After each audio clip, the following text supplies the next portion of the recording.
বিছানায় বসে বসে রাইসার বকবক শুনছি। কালকে রেস্টুরেন্টে যাওয়ার প্ল্যান ক্যান্সেল হয়েছে। শোনার পর থেকে সে ভীষণ রেগে আছে।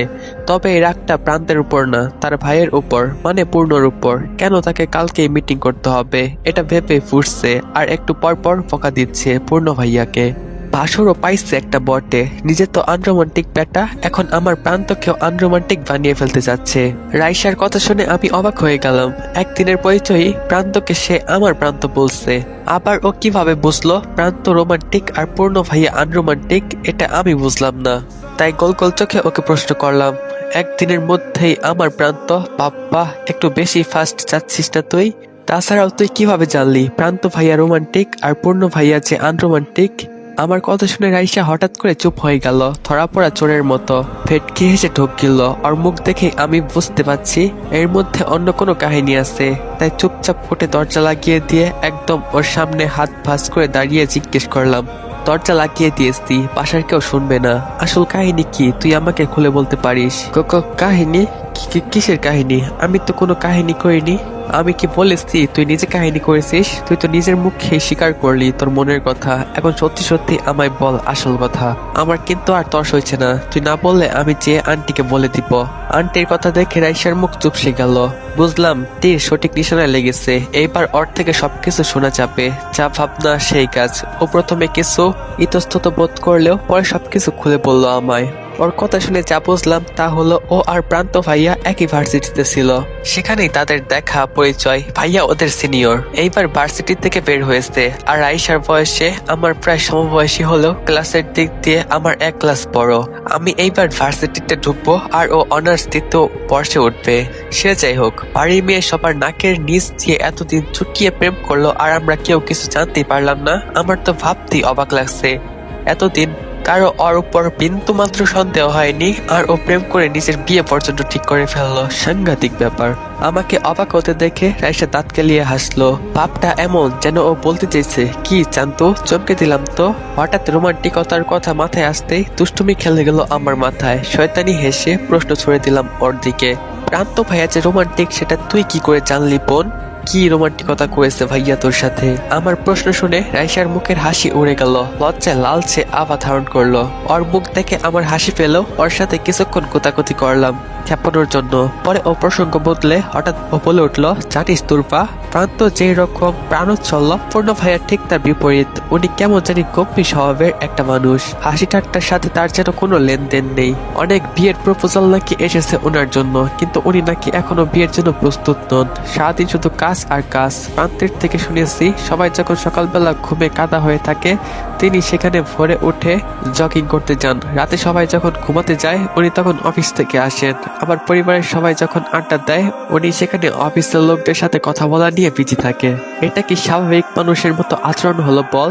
তার সবকিছুই খুব অদ্ভুত। একদিন নাকি প্রান্তকে বকাও দিয়েছে রাত জেগে আমার সাথে কথা বলার জন্য। আসলে উনি কি মানুষ না রবট আমি না ঠিক বুঝতে পারি না, জানিস? তো গাইস, আমার কিন্তু প্রচন্ড ঠান্ডা লাগছে। টুইটা নাকি একদম বন্ধ হয়ে আছে। ভয়েসটাতে খুবই কষ্ট হইতেছে, এরপরও তোমাদের জন্য দিতেছি। আজকের ভয়েসটা একটু খারাপ লাগলো, তোমরা একটু মানায় নিও, হ্যাঁ? রাইসার মুখ দেখে হাসি পেল আমার। মুখ টিপে হাসলাম আমি। আমাকে হাসতে দেখে ও বলল, তুই হাসছিস? জানিস আমার না মাঝে মধ্যে মনে হয় না জানি কে সেই হতো বাকি যার কপালে তিনি আছেন। তার মতো আনরোমান্টিক বোরিং রাগী লোকের বউ হওয়া এর থেকে কষ্টকর আর এই দুনিয়ার কি হতে পারে? আমিও ওর কথায় সায় দিয়ে মাথা নাড়লাম। আসলেই তো, এরকম লোকের সাথে সংসার করা যায় নাকি? না না না না, তার প্রতি আমার মনকে কোনোভাবেই গলতে দেওয়া যাবে না। আমি ভুলেও সেই হতভাগী হতে চাই না। এমনিতেই আমার জীবনে অনেক দুঃখ, সেটাকে আর বাড়াতে চাই না বাবা। আমি এইসব ভাবছিলাম আর রাইসা ফোন দিছিল। হঠাৎ করে ওর হালকা স্বরে উচ্ছ্বাস শুনতে পেলাম আমি। ওর দিকে তাকাতে মনে হলো যেন ফোনে কাউকে দেখে এরকম রিয়াকশন দিয়েছে। আমি ওর দিকে একটু এগিয়ে গিয়ে ওর ফোনের স্ক্রিনের দিকে তাকাতেই আমার চোখ বড় বড় হয়ে গেল। এ কি, এটা তো পূর্ণ ভাইয়া। নতুন ছবি আপলোড দিয়েছে মনে হয়। ব্লু স্যুটের সাথে ব্ল্যাক সানগ্লাস পরে রীতিমতো নায়কদের মতো লুক। কি যে মারাত্মক লাগছে তাকে দেখতে। রাইসার দিকে তাকিয়ে দেখি ও এখনো রীতিমতো হা করে দেখছে তার ছবি। ওর চাহনি দেখে বোকা বনে গেলাম। একটু আগে সে যার নামে বদনাম করছে, আর এখন তার ছবি এইভাবে দেখার কোনো মানে খুঁজে পেলাম না। তাই ওর মাথায় চটকানি মেরে চোখের ইশারায় জিজ্ঞেস করলাম। ও ধরা পড়ে ভেটকি মার্কা হাসি দিয়ে মাথা চুলকাতে লাগলো। তারপর বলল, দেখ, পূর্ণ ভাইয়ার নামে আমি যতই কিছু বলি না কেন, এটা তো মানতেই হবে যে তিনি দেখতে এতটা হ্যান্ডসাম। যদি আমি প্রান্তকে না ভালোবাসতাম আর পূর্ণ ভাইয়া এতটা বেরশেক না হতেন, তবে এতদিনে অবশ্যই ওনাকে পটিয়ে বিয়ে করতাম আমি। ওর কথা শুনে আমি ব্রুকুসকে বললাম, সি, নিজের হবু ভাসুরের সম্পর্কে এমন কথা বলতে পারলি তুই দাঁড়া, প্রান্ত ভাইয়াকে বলে দিব। আমার কথা শুনে রাইসা মুখ বাঁকালো, তারপর ফোন নিয়ে আমার পাশে বসে বলল, আরে ধর, শুধু আমিই না, জাস্ট দেখ তার ছবিতে কতগুলো কমেন্ট, বেশিরভাগই মেয়েদের। সুন্দর ছেলের ছবি দেখলে হা করে তাকিয়ে থাকে। ওর কথা শুনে খুব হাসি পেল আমার। ও নিজেও তো এতক্ষণ একই কাজ করলো, এখন আমার মেয়েগুলোকে বকছে। রাইসার চোখ ফাঁকি দিয়ে আর চোখে ওনার ছবি আরেকবার দেখে নিলাম আমি। অজান্তে ঠোঁটের কোণে মুচকি হাসি চলে এলো আমার, কিন্তু পরক্ষণেই তার কঠোর ব্যক্তিত্বের কথা মনে হতেই ভয়ে আমার ভালো লাগা জানালা দিয়ে পালালো। না বাবা, কিছুতেই তার দিকে তাকানো যাবে না। আর তিনি শুধু আমার বোনের ভাসুর ছাড়া আর কিছুই নন। আর তাছাড়াও তার মতো প্রতিষ্ঠিত যোগ্য ছেলে অবশ্যই তার মতো একটা যোগ্য মেয়েকে ডিজার্ভ করে। যেখানে তার ধারে কাছে আমি নেই, সেখানে এক সামান্য বৃষ্টিময় মুহূর্তের কারণে তার প্রতি কোনো দুর্বলতা আসতে দেওয়া যাবে না আমার মনে। এসব ভেবে নিজের মনকে বুঝিয়ে নিজ রুমে পড়তে চলে এলাম আমি। রাত অনেক হয়েছে, কালকের দিনটা পুরোটাই ব্যস্ততায় কেটে যাবে আমার। পরীক্ষাও আছে, আবার কলেজ। এমনিতেই এখন পড়ালেখায় ফোকাস করাটাই দরকার আমার, তাই অন্য কিছু ভাবার সময় নেই আর। ড্রয়িং রুমে বসে আছি, রাইসা ওর রুমে রেডি হচ্ছে সকাল থেকে।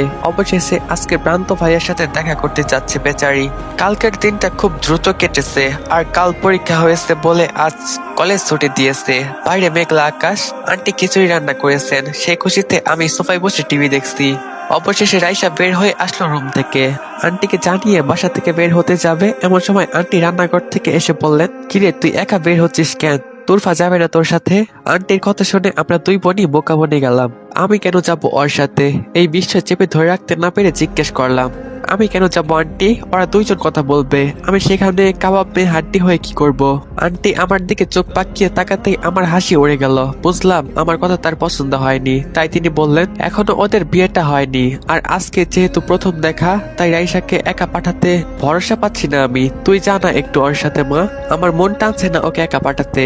আন্টির কথা শুনে বুঝলাম উনি যেহেতু জানেন না রাইসার রিলেশনের কথা, তাই ভাবছেন আজকের প্রথম দেখা হবে ওদের। মায়ের মন বলে কথা, এর জন্যই একা পাঠাতে চাচ্ছেন না। রাইসার দিকে তাকিয়ে দেখি ও করুণ চোখে তাকিয়ে আছে আমার দিকে। বুঝলাম সে বেচারি মাকে কিছু বলতে পারছে না। আমাদের চাওয়াচাওয়ির মাঝেই আন্টি আমাকে দ্রুত রেডি হয়ে আসার তাগিদ দিলেন। কিরে তোর দাঁড়িয়ে আসছিস কেন? তাড়াতাড়ি যা, রেডি হয়ে আস, দেরি হয়ে যাবে আবার তোদের। তৎপর দীর্ঘশ্বাস ফেলে চুপচাপ রেডি হতে গেলাম। তাড়াতাড়ি রেডি হয়ে বের হলাম রাইসার সাথে। দুজন রিক্সায় ওঠার পরও কিছু বলার আগে আমি বললাম, তুই চিন্তা করিস না, আমি তোদের কাবাব মেয়ে হাড্ডি হব না। তোরা রেস্টুরেন্টে গল্প করিস, আমি না হয় কোনো এক ফ্রেন্ডের বাসায় যাবো নি, আসার সময় একসাথে বাসায় যাব, আন্টি কিছু বুঝবেন না। আমার কথায় রাইসা প্রথমে অবাক হয়ে গেল, তারপর হেসে মাথা নাড়লো। বুঝলাম আমার বুদ্ধি ওর পছন্দ হয়েছে। আমার হাতের উপর হাত রেখে ধন্যবাদ জানালো। আমিও হাসলাম ওর সাথে। রেস্টুরেন্টের ভেতরে ঢুকতেই দেখি মানুষ কিচকিচ করছে। বসার জায়গা পাওয়া যাবে না ভাবতে ভাবতে প্রান্ত ভাইয়ের দেখা পাওয়া গেল। আমাদের দেখে এগিয়ে এলেন তিনি। বলা বাহুল্য, আমাকে দেখে তিনি অবাক হলেন। তিনি ভাবেননি আমিও আসবো এখানে। ইতস্তত হেসে নিজের পরিচয় দিতে যেতেই উনি হালকা হেসে বললেন, তুমি তুরফা রাইট? আমি অবাক হলাম, হালকা হেসে মাথা নাড়লাম। ভাবতে লাগলাম তিনি কিভাবে জানলেন আমি কে। আমার মুখ দেখে তিনি হয়তো বুঝলেন আমি কি ভাবছি, তাই বললেন, কি ভাবছো? আমি কিভাবে তোমায় চিনলাম? আরে তোমার বোনের কাছেই শুনেছি, ও যেরকম বর্ণনা দিয়েছে তুমি আসলেই ঠিক তেমন। আর তোমাদের বাসায় কে আছে না আছে ও সব বলেছে আমায়। তাই তো কাল ফোনে প্রথমবার তোমার কণ্ঠ শুনেই আমি ভাইয়াকে বলেছিলাম এটা রাইসা নয়। যেহেতু রাইসা নয় তাহলে নিশ্চয়ই তুমি হবে। প্রান্ত ভাইয়ের কথা শুনে আমার মাথা ঘোরা শুরু হলো। কাল কণ্ঠ শুনে বুঝলো ওটা আমি, আবার আজ প্রথমবার দেখে চিনে ফেললো। এরা মানুষ না জাসুস? বাপরে! আমার চিন্তা ভাবনার মধ্যে ওরা দুইজন হাঁটা শুরু করলো রেস্টুরেন্টের দিকে। তাদের অনুসরণ করে আমিও গেলাম পিছু পিছু। গিয়ে দেখি রেস্টুরেন্টের ভিতরে সুন্দর এক কর্নারে দুইজন বসার ব্যবস্থা করা হয়েছে। এই জায়গায় ভিড় একদম নেই, বেছে বেছে ভালো জায়গায় চয়েস করেছে ভাইয়া। কিন্তু এ কি, তাদের চেয়ারে এক লোক বসে আছে কেন? বসে থেকে খুব মনোযোগ দিয়ে ম্যাগজিন পড়ছে। আমি ব্রকুসকে সেদিকে তাকিয়ে থাকলাম। প্রান্ত ভাইয়া এগিয়ে যেয়ে ভাইয়া বলে ডাকতে লোকটি আমাদের দিকে তাকালো। তাকে দেখে চমকে গেলাম আমি। আমার সাথে অবাক হলো রাইসাও। আশ্চর্য, পূর্ণ ভাইয়া এখানে? উনি আবার কি করতে এসেছেন রেস্টুরেন্টে? আমাদের দেখে ম্যাগজিন টেবিলে রেখে এদিকে এগিয়ে আসতে লাগলেন তিনি। তার গম্ভীর মুখ দেখে তার ভিতরের রিয়াকশনটা ঠিক কি আমি বুঝতে পারলাম না, কিন্তু ওনার এগিয়ে আসার প্রত্যেকটি কদমের সাথে তালে তাল মিলিয়ে আমার হৃৎপিণ্ড ওঠানামা করাটা ঠিক টের পেলাম আমি। তো গাইস, আমার ভয়েস শুনে হয়তো তোমরা বুঝতে পারতেছো যে আমি ঠিক মতো ভয়েস দিতে পারতেছি না। এরপরেও তোমাদের জন্য গল্প বানালাম এত ছোট একটা পার্ট দেওয়ার জন্য। আশা করি তোমরা আমাকে ক্ষমার চোখে দেখবা। তো ভালো থাকবা সবাই, আল্লাহ হাফেজ, দেখা হবে পরবর্তী পার্টে।